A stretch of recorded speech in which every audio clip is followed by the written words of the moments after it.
Good evening, नमस्कार। मैं doctor किरण गर्ग, मेरे यूट्यूब चैनल पे आपका स्वागत है। तो आज हम करेंगे आगे फर्स्ट यूनिट में नेक्स्ट टॉपिक है हमारा हिंदी के विविध रूप। ठीक है, तो हिंदी की जो विविध रूप है उसमें आज हम क्या क्या करेंगे, हिंदी, उर्दू, दक्षिणी और हिंदुस्तानी। ठीक है, इन चारों भाषाओं की हम थोड़ा डिटेल पढ़ेंगे। तो फर्स्ट है हिंदी। तो हिंदी के बारे में हम पीछे भी कई वीडियो में पढ़ चुके हैं, परंतु फिर भी हम इस टॉपिक में आया है तो इसको थोड़ा दोबारा रिवाइज भी हो जाएगा और आज हम हिंदी के बारे में पढ़ेंगे। तो हिंदी शब्द की जो शुरुआत है, उत्पत्ति है, वो भारत के उत्तर पश्चिम में सिंधु नदी से संबंधित है। उत्तर पश्चिम में सिंधु नदी से संबंधित है। जो ज्यादातर जो विदेशी यात्री भारत आते थे तो वो उत्तर पश्चिमी श्री द्वार से ही आते थे और उनका जिन्होंने जैसे वो भारत में एंटर किया तो उन्होंने सिंध देश को देखा था। और ईरान के साथ भी भारत के व्यापारिक काफी अच्छे संबंध थे, जिससे ईरान के साथ भी अच्छे संबंध थे। तो ईरानी सिंधु को हिंदू कहते थे। जैसे सिंध नदी से संबंधित है हिंदी, तो इसी तरह जो ईरानी थे सिंधु को हिंदू कहते थे। ठीक है, और हिंदू से फिर हिंद बना। और फिर हिंद में फारसी भाषा के संबंध कारक के प्रत्यय ई के लगने से हिंदी बन गया। हिंद में फारसी भाषा के संबंध कारक का ये प्रत्यय लगने से हिंदी बन गया। इस तरह हिंदी की जो शुरुआत हुई। ठीक है, फिर हिंदी शब्द का विकास जैसे मैंने पहले बताया वही चीज है, सिंधु से हिंदू, हिंदू से हिंद, हिंद से फिर ई प्रत्यय से हिंदी बना। इस तरह हिंदी का धीरे धीरे मतलब सिंधु से विकास होते होते धीरे धीरे हिंदी बना। ठीक है, फिर हिंदी का आज जो विकसित रूप हम जो प्रयोग कर रहे हैं, देख रहे हैं, हिंदी का जो विकसित रूप वह खड़ी बोली का ही एक विकसित रूप है। जैसे हम हिंदी साहित्य में पढ़ते हैं प्राचीन काल, मध्यकाल और आधुनिक काल।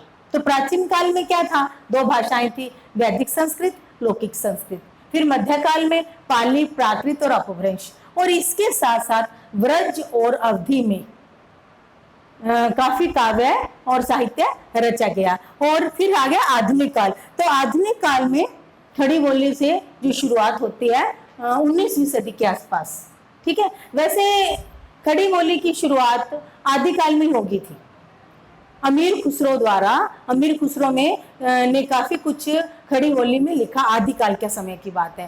परंतु मध्यकाल में ये थोड़ी कम दिखी, मीन्स कम प्रयोग की गई। और फिर आधुनिक काल में फिर इसका दोबारा रुझान आ गया तो खड़ी बोली का प्रयोग किया गया। और खड़ी बोली का आधुनिक काल की शुरुआत में प्रयोग हुआ खड़ी बोली, और धीरे धीरे फिर इसका ही जो परिष्कृत रूप और सुधरा हुआ रूप जो हिंदी बन गया। तो हिंदी का जो आज विकसित रूप है खड़ी बोली का साहित्यिक रूप है और इसका विकास 19वीं शताब्दी में हुआ। अमीर खुसरो ने इसकी शुरुआत बहुत पहले ही कर दी थी।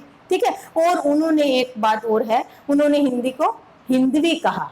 यह क्वेश्चन बार बार नेट के एग्जाम में आ चुका है, तो आप इसको थोड़ा ध्यान देना कि अमीर खुसरो ने हिंदी को क्या कहा है, हिंदवी।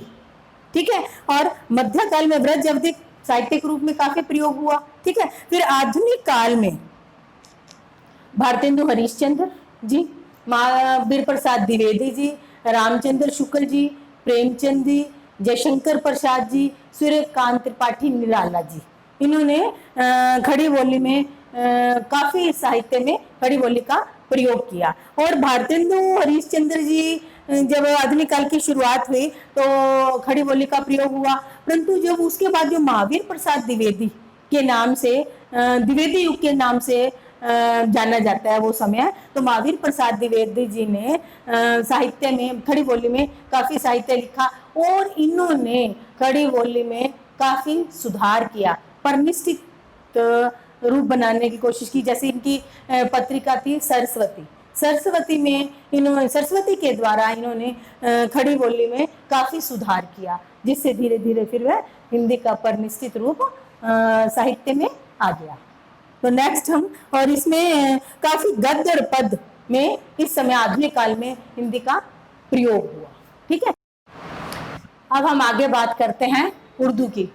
तो उर्दू जो है, जैसे हिंदी देवनागरी में लिखी जाती है, उर्दू फारसी लिपि में लिखी जाती है और इसका जन्म खड़ी बोली से हुआ है। यही कारण है कि हिंदी और उर्दू दोनों को बहने माना जाता है। तो मुसलमानों द्वारा जो ये उर्दू है मुसलमानों द्वारा बोली जाती है और हिंदी हिंदुओं द्वारा। ठीक है, तो वास्तव में दोनों का जन्म जो हुआ है वो खड़ी बोली से हुआ है और दोनों में सिर्फ संज्ञा शब्दों का ही अंतर है।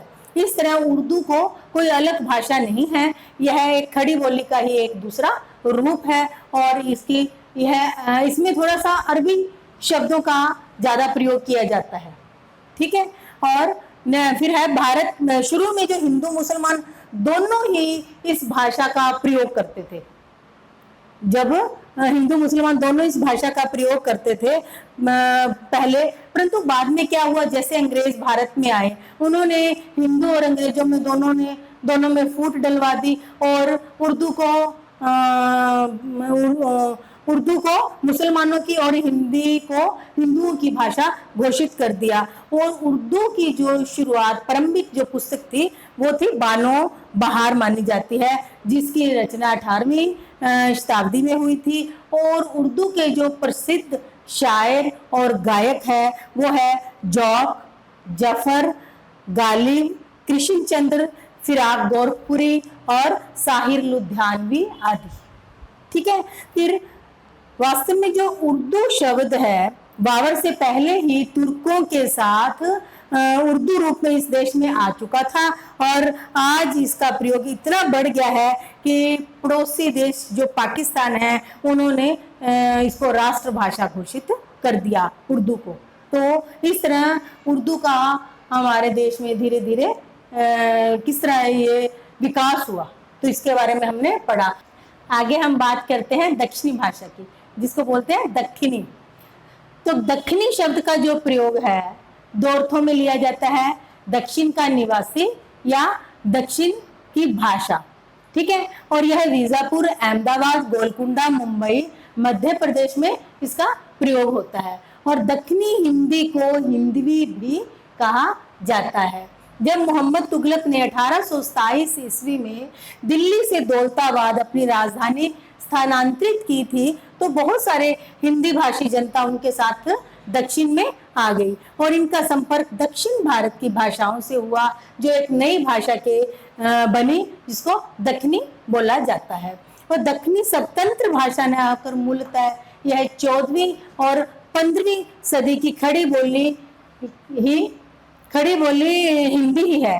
तो भारत आने पर मुसलमानों ने खड़ी बोली को ही माध्यम भाषा के रूप में स्वीकार किया और इस तरह से दक्षिण में दक्षिणी कहलाई।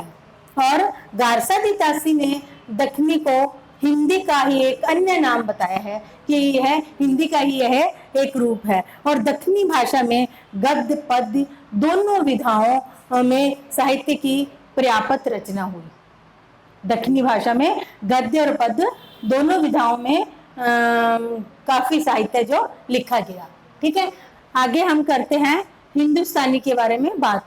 तो हिंदुस्तानी जो भाषा है यह हिंदी भाषा का ही एक रूप है, उर्दू और हिंदी का मिश्रित रूप है। ठीक है, और जो हिंदी और उर्दू का मिश्रित रूप है उसी को हिंदुस्तानी भाषा कहा जाता है। तो हिंदू मुस्लिम की एकता को देखते हुए कुछ राजनीतिज्ञों ने स्वतंत्रता आंदोलन के समय हिंदुस्तानी भाषा की वकालत की कि इस भाषा को हिंदुस्तानी नाम देना चाहिए। तो महात्मा गांधी एवं पंडित जवाहरलाल नेहरू जी ने आम जनता में भाषण देते समय हिंदुस्तानी भाषा का प्रयोग वो करते थे। और व्यवहारिक रूप में हिंदुस्तानी भाषा उस भाषा को कहते हैं जिसमें न तो संस्कृत के ज्यादा शब्द हो और न ही फारसी के मुश्किल शब्द हो। आम जनता में प्रयोग होने वाले उर्दू के शब्द बीच बीच में जो आसान उर्दू के शब्द बीच बीच में आते हैं और न उसमें फारसी के ज्यादा शब्द हो न संस्कृत हो, हल्के फुल्के उर्दू के शब्द उसमें प्रयोग होते हैं, तो उसको हिंदुस्तानी भाषा कहते हैं। तो राष्ट्र भाषा प्रचार समिति के द्वारा हिंदुस्तानी भाषा का प्रचार प्रसार का प्रयास जारी रहा, किंतु उनमें जानबूझकर, जैसे सीता माता शब्द है, जानबूझकर सीता माता शब्द को सीता बेगम शब्द प्रयोग किया गया। तो इस तरह के उर्दू शब्दों के का प्रयोग किया गया। तो हिंदी के समर्थकों ने इसका विरोध किया, मतलब उनको ये सब अच्छा नहीं लगा, उन्होंने विरोध किया। और डॉक्टर श्याम सुंदर दास जी कहते हैं कि हिंदुस्तानी में तत्सम शब्दों का कम से कम प्रयोग हुआ है, और जो हिंदुस्तानी भाषा का नाम हिंदुस्तानी जो नाम दिया है ये अंग्रेजों ने दिया है। ठीक है, तो आज हमने इसमें क्या पढ़ा, हिंदी के विविध रूप, जिसमें उर्दू, दक्षिणी हिंदुस्तानी और उर्दू, हिंदी और हिंदुस्तानी भाषा के बारे में हमने आज पढ़ा।